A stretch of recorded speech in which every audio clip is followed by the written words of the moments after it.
Hi Capricorn, this is Jove. Welcome po sa ating channel. By the way, Capricorn, this is your second half of March 2026 Gabay Tarot reading from March 17 to 31, 2026. Gamitin ng reading na ito bilang gabay lamang. Tandaan, Capricorn, ito po ay general reading.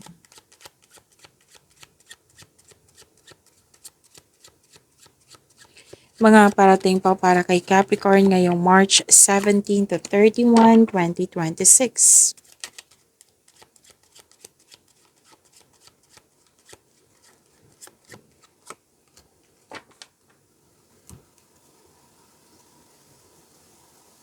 Capricorn, pwedeng pumunta ka sa place ng friend mo or di kaya kausap mo yung friend mo kasi kung kausap mo siya, makalma ka, magkakaroon ng comfort, nagtutulungan po kayo. At nakikita ko rin dito na some of you may bagong kasamahan or kaibigan. Pwede din po na may bago kayong pet or gamit na nagbigay ng pamper sa iyo. Makaka-receive din po kayo ng positive news. Tapos nagkakamustahan sa nakaraan. Sabi mo na, ayun, na yung rejection na naganap sa nakaraan, na may natutunan ako. Na-acknowledge ko yung rejection. Like, may lesson learned. Kumbaga, oo, rejection is redirection. Di ba? Minsan ganyan. And, yes, nagtutulungan po.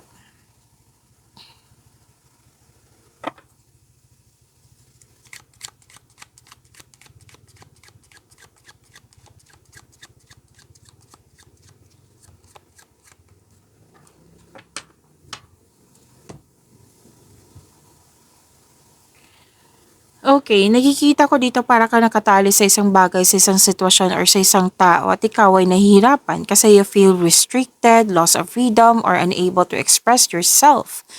Na pwedeng nahihirapan ka sa pag-follow ng rules or nagkaroon ng limitation. Kaya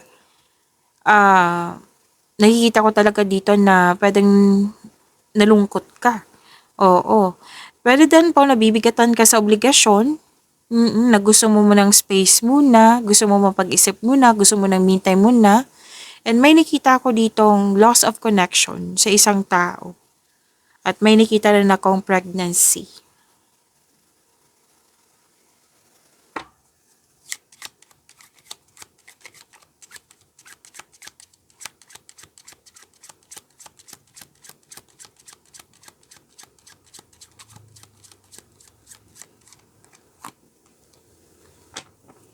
Makakatanggap ka ng balita, mensahe, an important announcement din.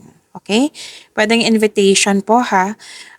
Waiting for resolve or waiting for a telephone call. Yes, may importanteng mensahe na hinihintay mo. At nakikita ko rin dito na may naalala ka sa nakaraan. Like, oo, na pwedeng na-miss mo to or naalala mo lang na a situation that must be accepted. Oo, may separation, may usapin dito tungkol sa separation, divorce, or someone is leaving. Andito pa rin yung isolation or a feeling of abandonment. Tapos may nakita rin ako ditong energy ng isang lalaki na older than 60 years old. It might be ito yung na-miss mo.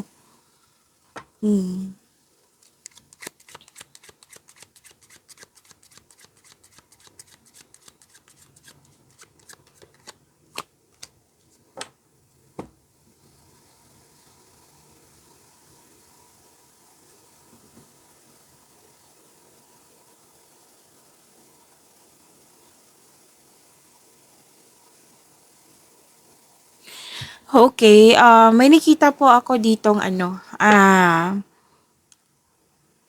malalim ang iniisip mo. Gumagawa po kayo ng plano.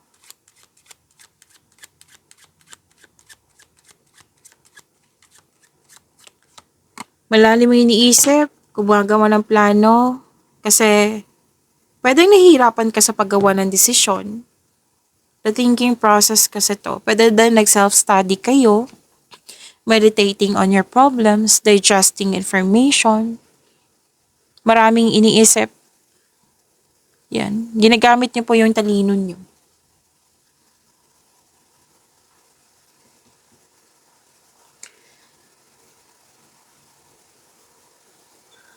At sabi din po na may new beginning, may new start. Dalawang card po mismo nagsabi dito na may buntis or nanganak. At may binigay na pagkakataon sa inyo na alam mong wala ka pang experience pero excited ka like gagawin mo siya. Oo. This is start of a project or bagong simula ng relasyon, buhay pag-ibig. Opo. So dalawang card na mismo nagsabi dito na may gamit talaga kayo or pet or bagong kasamahan, basta na nakikita ko dito bago. Opo. At may na-hire dito kahit walang experience. Something new. And this is also new beginning. This is about growth then also. Okay?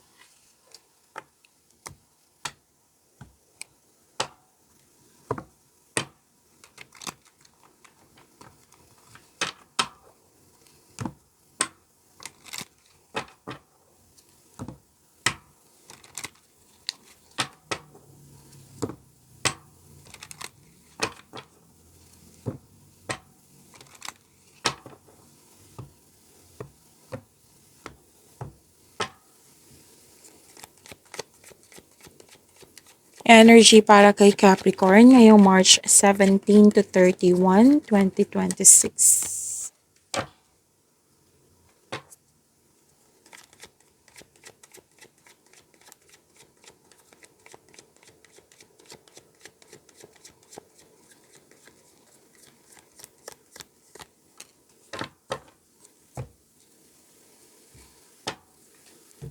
Capricorn, maraming salamat po sa mga hindi nag-skip ng ads.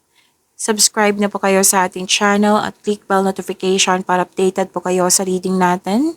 Para pa sa mga gusto magpa-reading po, comment po kayo ng personal reading and check my reply sa comment section.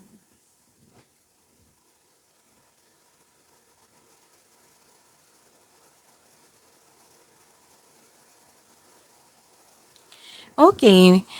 Pwede na burnout kayo. Kanina pa 'to, 'di ba? Lumabas tong burnout or nabibigatan kayo, may obligation. 'Yan, may dinadala kang mabigat na bagay, pero malalampasan mo rin 'to, Capricorn. This is only temporary, just keep on going. At may nakita kasi akong burnout dito. Kung sa trabaho 'to, huwag kayong mag-say yes ng yes kung hindi naman akma sa inyong schedule. Para maiwasan tong burnout na nakikita ko dito. Puwede din po masyado kayong busy sa pag-aaral or trabaho na wala kayong enough time for yourself. Puwede din breadwinner kayo, obligasyon nga. Excuse me po. Or someone is relying on you for emotional and financial support. Kailangan nito ng pag-uusap.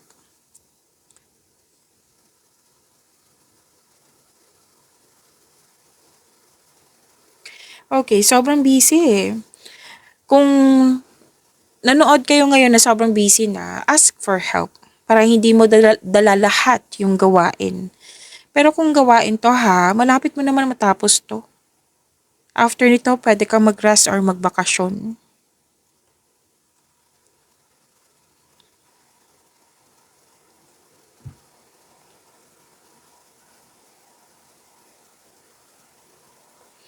Okay, very inspired kayo kasi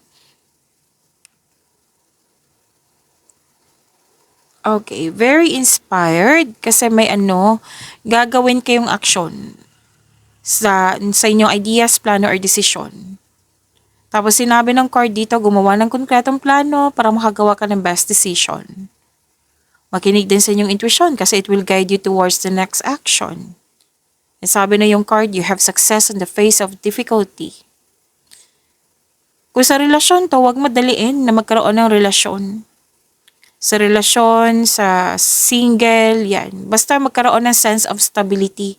Like, make it sure na magkaroon kayo ng solid foundation, mag-establish ng kahit anong plano para sa pag-level up nyo. And advice din po sa career and money nyo na to achieve a success in career and money, kailangan nyo pong mag-focus na may determination, na may kasamang clear intention para makuha mo tong success na nakikita ko dito.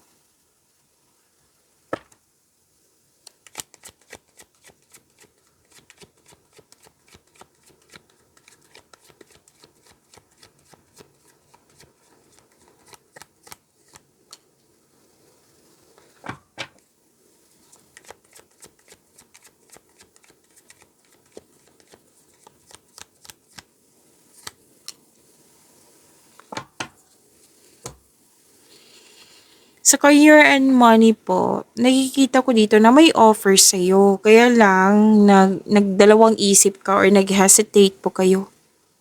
Hmm. Kas, kasi, iniiwasan mo magkaroon ng failure. Kaya, na gusto mo magkaroon ng, kung baga, gusto mo tama yung desisyon mo. Gusto mong yung desisyon mo wala siyang negative outcome. Yan. So, sabi ng card, para mawala tong fear, doubt, hesitation na ito, kasi naging guarded ka eh. Kailangan mo maggumawa ng konkretong plano. Okay? And this card asks you na, don't hesitate too long. Makinig sa inyong intuition. Kanina pa tong mensahe. Makinig sa inyong intuition.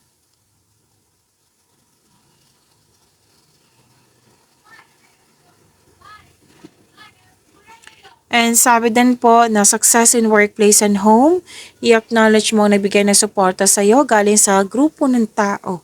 Kung ikaw ay may balak mag-change career or magtayo ng negosyo, know that you have a very supportive friends and family.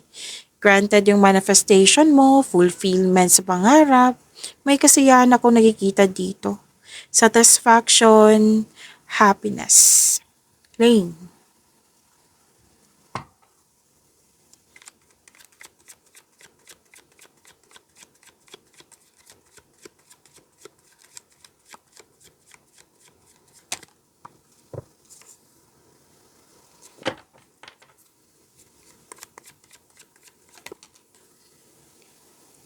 I don't read reverse card ha. Tandaan nyo yan sa mga bago dito.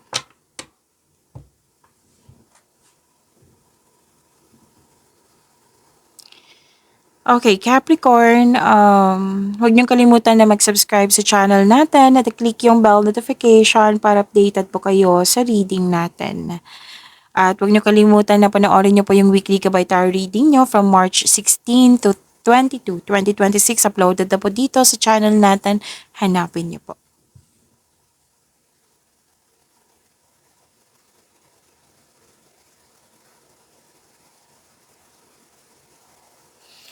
Okay, sa love life, self-love, partnership, and romance, may nakita ko ditong loss of connection sa isang tao na may balak na mag-reconnect sa'yo. Pwede din po ikaw ito. Okay? At pwede din po, nakita ko to kanina eh, na gusto mo ng me time, alone time, or space. Oo. Gusto mo niyang magkaroon ng space. Kasi 'di ba space is a sign of respect sa inyong sarili. Oo. Sa inyong respect po ito sa sarili, sa kapwa mo, sa inyong connection sa isang tao, relasyon. Yan. So, you want space. Kasi lahat naman ng successful sa relasyon, may space yan eh. Pwede din po nag-let go kayo sa opportunity na hindi mo na kailangan. May nakita rin akong paglilipat dito. Paglilipat ng bahay, paglilipat ng bagay, paglilipat, transformation, transition po. At may parating na new beginning sa buhay mo, magkakaroon po ng transformation.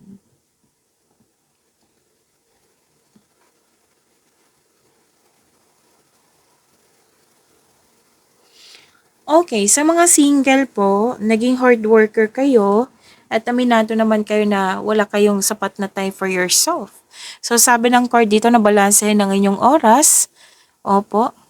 At para sa mga relasyon sa buhay mag-asawa, pwede hindi kayo nagkaroon ng pagkakaunawaan. Parati ko itong nakikita sa inyong Capricorn. Like, yung ang concern is lack of time. na hindi kayo nagkaroon ng pagkakaunawaan ng dahil sa lack of time. So, sabi ng card, communication is the key. Mag-usap kayo at panatilihin na maging totoo kayo sa isa't isa. Pagyamanin niyo po yung blessings na binigay sa inyo, Capricorn. See you tomorrow. Maraming salamat.